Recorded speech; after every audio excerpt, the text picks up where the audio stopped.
Caro presidente desta sessão, senador Valadares, caros colegas senadoras e senadores, nossos telespectadores da TV Senado, ouvintes da Rádio Senado, em 2015 eu apresentei, depois de uma série de denúncias sobre fraudes com órteses, próteses no país, um projeto de lei para exatamente criar condições de uma regulação nesse mercado. Precisamente foi um projeto 17, PLS 17, que define normas de regulação para o mercado de órteses, próteses e materiais especiais. Ele está na CAI, sob relatoria do senador Tasso Gereissati. Quando tivemos aqui a CPI, que tratou desse tema, o relator foi o senador Humberto Costa, foi verificado exatamente num levantamento muito amplo de tudo que está acontecendo no país. E essa operação da Polícia Federal, que chamada Marca Passo, na manhã de hoje, investiga um esquema de corrupção que fraudava precisamente licitações no estado de Tocantins. Segundo a polícia, o objetivo era a aquisição de órteses, próteses e materiais especiais de alto custo para o sistema de saúde. Novamente se repete aquilo que já havia acontecido em passado muito recente, 2015, 2 anos, repete-se a mesma roubalheira na área da saúde. A Polícia Federal, depois de prisões, foi descoberto um esquema de corrupção destinado a fraudar essa licitação em Tocantins por meio de direcionamento das licitações. As investigações apontam que o esquema beneficiava empresas, médicos e empresários do ramo e ainda funcionários públicos da área da saúde.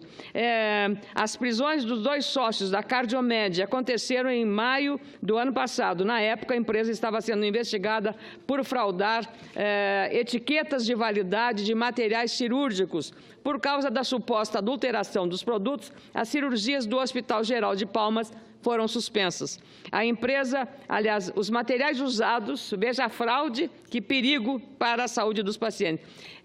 Os materiais eram usados em pacientes que faziam procedimentos no coração, como angioplastias, cateterismos e implantes de marca-passos, no maior hospital público de Tocantins. A empresa foi denunciada pela Secretaria de Saúde, Palmas para a Secretaria de Saúde, sem trocadilho, a capital de Palmas, perceberam que os lacres de validade dos produtos estavam adulterados. Segundo a Secretaria, a empresa fornecia produtos vencidos e falsificava a etiqueta, colocando outra data do vencimento. Eu escrevi um artigo a propósito desse grave problema para a saúde pública e para as finanças do Sistema Único de Saúde e também para os planos que operam o sistema de saúde suplementar privadas. O título, casualmente, era Uma Lava-Jato na Saúde.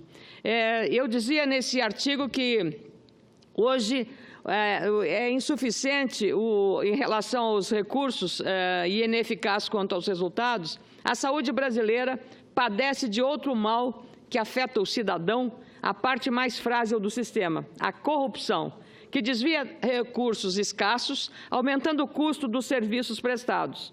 Aliás, a Controladoria Geral da União, CGU, constatou desvios na saúde pública entre 2012 e 2015 superiores a 5 bilhões de reais, ou seja, 27,3% do total de irregularidades em toda a administração pública federal. É um escândalo da dimensão de uma lava-jato.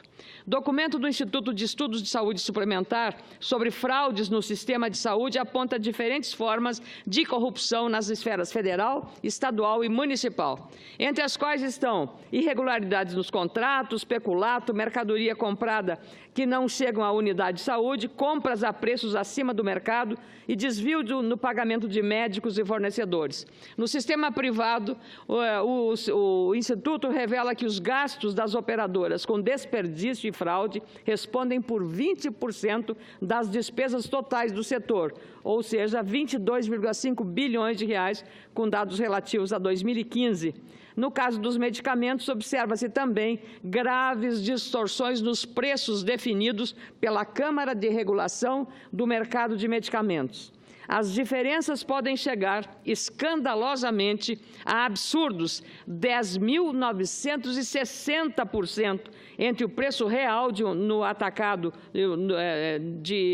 no mercado, 0,55 centavos de um medicamento para enjoo, e o valor indicado pela Câmara na tabela da Anvisa de R$ 60,28, que baliza o preço para o consumidor. Quer dizer, é inacreditável que um país com tantas deficiências no sistema de financiamento para o sistema de saúde, através do SUS, faça e cometa essa atrocidade que viola o interesse e o bolso do consumidor.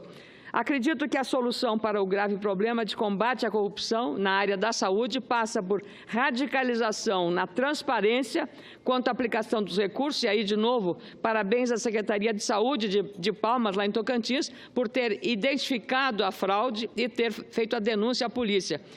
Aperfeiçoamento e severidade na fiscalização, identificando e punindo corruptos e corruptores. Os legisladores também têm papel relevante nesse processo. Em 2015, como eu disse na abertura desse pronunciamento, apresentei aqui no Senado o PLS 17, que tramita na Comissão de Assuntos Econômicos, definindo regras mais rígidas no mercado de órteses e próteses, fruto do escândalo recente para combater as fraudes e garantir punição dos envolvidos. Agora mesmo foi noticiado que um dos maiores fabricantes de implantes cirúrgicos admitiu, em acordo de leniência nos Estados Unidos, ter lucrado mais de 3 milhões de dólares pagando propina para que médicos do SUS no Brasil usassem seus produtos. Ou seja, ainda precisamos trabalhar muito para combater a corrupção nesse sistema. E agora, nessa operação da Polícia Federal, parabéns à Polícia Federal mais uma vez, a Operação Marca-Passo, prendendo de novo e investigando o caso de corrupção que consome o dinheiro do país. Para terminar, senhor presidente, senador Valadares, hoje nós discutimos na Comissão de Agricultura e Reforma Agrária um debate muito rico sobre os problemas que a produção de leite no nosso país está enfrentando hoje. Claro que no caso do Rio Grande do Sul, especificamente, segundo a maior bacia leiteira do país, o problema decorre, em primeira e grande razão e causa, pela importação de leite em pó do Uruguai. Isso aviltou o preço médio pago ao produtor, é 83 centavos. Em alguns casos, chega a 0,65 centavos para alguns produtores. Isso arrasou com a produção leiteira, não apenas no Rio Grande do Sul, mas em outros estados, como é o caso de Rondônia, como disse o senador Cassol, e ontem aqui o senador Assir Gurgax, o caso de Minas Gerais, que o senador Anastasia também fez referência aos prejuízos causados aos produtores de leite de Minas Gerais, que é a maior bacia leiteira do país, a São Paulo, a Santa Catarina e ao Paraná. De novo, voltamos a falar sobre a questão do estabelecimento de cotas, que o Uruguai fixa cotas para importar frango brasileiro, mas não admite cotas para o leite. O Uruguai não aceita a definição de cotas, como desejam os produtores de leite do Rio Grande do Sul e do Brasil. E também criar mecanismos de maior controle para que o setor não perca a relevância que ele tem na economia do país, um setor muito promissor, mas se não houver uma política de apoio e incentivo aos produtores de leite, eles acabarão saindo da atividade, como já aconteceu com 19 mil famílias de produtores de leite do meu estado que abandonaram essa atividade por falta de renda na produção de leite. No mesmo momento em que grandes grupos estão fazendo investimentos expressivos para aumentar e ampliar essa produção. A Federação dos Trabalhadores da Agricultura Familiar, FETAG, a FARSUL, a Federação da Agricultura do Rio Grande do Sul, a FECOAGRO e várias outras entidades já entraram e recorreram ao Ministério da Agricultura fazendo solicitação de medidas emergenciais para evitar que o caos se agrave e que o prejuízo seja ainda maior. Este é o meu comentário hoje aqui, senador Valadares, porque são temas cruciais. O Nordeste também está sofrendo essas consequências dessa importação excessiva, porque o pequeno agricultor lá, que tem uma vaquinha ou duas vaquinhas, ele sofre ainda muito mais em relação a uma produção organizada como está na região sul do país. Muito obrigada.